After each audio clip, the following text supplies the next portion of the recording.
Barbara Forrest's testimony not only traced the creationist lineage of pandas.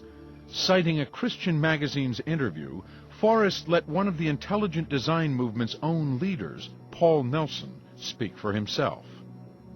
The question he was asked was, is intelligent design just a critique of evolutionary theory, or does it offer something more?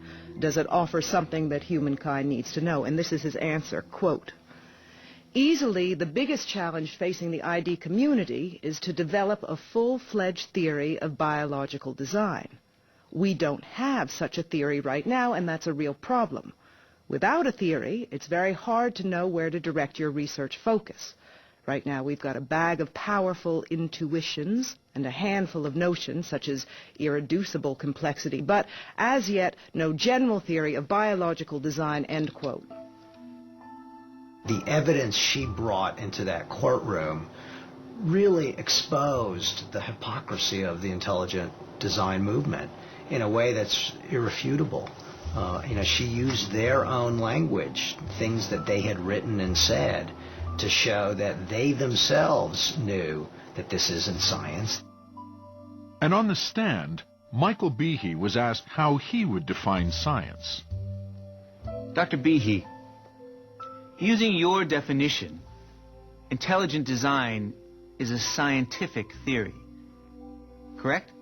Yes. Under the same definition, astrology is a scientific theory, using your definition, correct? Using my definition, a scientific theory is a proposed explanation which focuses or points to observable physical data and logical inferences. There are many things throughout the history of science which we now think to be incorrect, which would fit that definition. Yes, astrology is in fact one. So is the ether theory of the propagation of light, and many other theories as well. The ether theory of light has been discarded.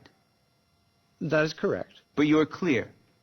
Under your definition, the definition that sweeps in intelligent design, astrology is also a scientific theory. Yes, that's correct. When you loosen the rules around what is science and permit the supernatural, permit deities, you are really destroying what makes science so vitally important to the progress that our civilization has witnessed over the last 400 or 500 years. You're going back before the scientific revolution, and that's a pretty scary thing. With the scientific revolution, the work of Galileo, Newton, and others banished supernatural explanations from science. But some think the supernatural still has its place. At the very beginning of genetics, the idea of there being a hereditary factor that somehow was responsible for the traits that we have, but one couldn't quite identify what the factor was, that was also initially regarded as supernatural as well. So it's not that supernaturalism hasn't been part of science. In fact, it has been, and it's often led to very fruitful results. And it seems that the evolutionists want to, in a way, ignore or marginalize that very important part of the history.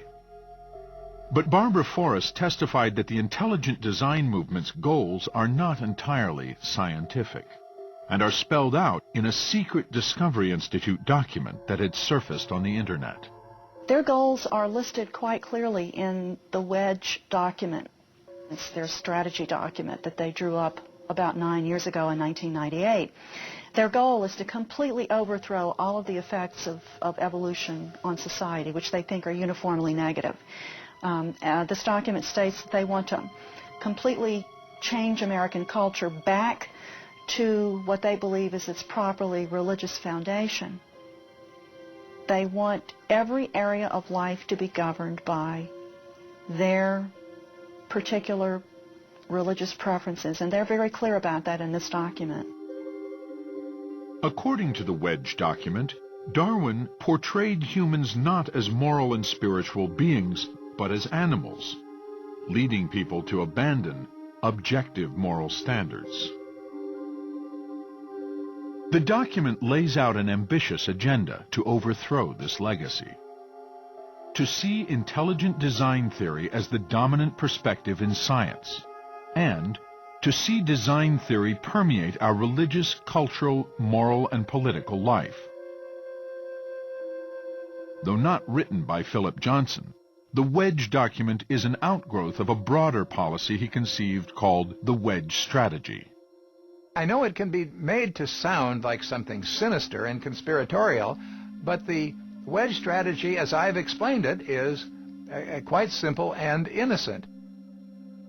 When you use a wedge to split a log, you start with the sharp edge of the wedge. My job is to be the sharp edge of the wedge, to use my academic credentials and legal abilities to get some hearing for the proposition that there really is something fundamentally wrong with the Darwinian story. But I can't answer all the questions that arise. And so we need other people to form the thick edge of the wedge to take on the questions that do require scientific expertise. With Michael Behe and others forming the wide end of the wedge, Johnson hopes the Wedge Strategy will overturn what he sees as the negative effects of a century and a half of Darwin's theory. The Darwinian story, when it became accepted, had a huge cultural impact. And if that story were discredited, then the cultural impact would be reversed, and there would be cultural changes in the other direction as well. There is something outrageous about such a huge body of evidence being put together, then being confirmed in all kinds of other scientific disciplines, particularly genetics, and having other people just sort of deny it for reasons that have nothing to do with truth. And this became apparent during the trial. And then you began to look towards the judge and think, how is this guy going to get out of this? Because here he is, he is a Republican, he's been appointed by George W. Bush, who has said that he thinks the jury is out on evolution and both theories should be taught. And you began to think, what is this poor guy going to do? Whatever the motivations of the Discovery Institute, the intelligent design movement, or the authors of the book Of Pandas and People, Judge Jones would need to focus on the motivation of the Dover Area School Board. Mr. Buckingham, I'd like to show you what has been identified as Exhibit P145. You'll need to look at your monitor. The book that was presented to me for biology was laced with Darwinism from the beginning to the end. William Buckingham is head of the curriculum committee for the Dover School District. He's also a board member. He strongly believes creationism needs to be taught in the classroom. My opinion that it's okay to teach Darwin, but you have to balance it with something else, such as creationism. This was back in the very early days of the intelligent design thing. And don't you know, I could not think of the words intelligent design. I just couldn't. The camera's rolling, so I say creationism. In hindsight, I should have said nothing at all, but I said creationism. I was like a deer caught in the headlights of a car, and I misspoke. Pure and simple. I made a human mistake. Freudian slip, right, Mr. Buckingham? I wouldn't say a Freudian slip. I would say a human mistake. And it was not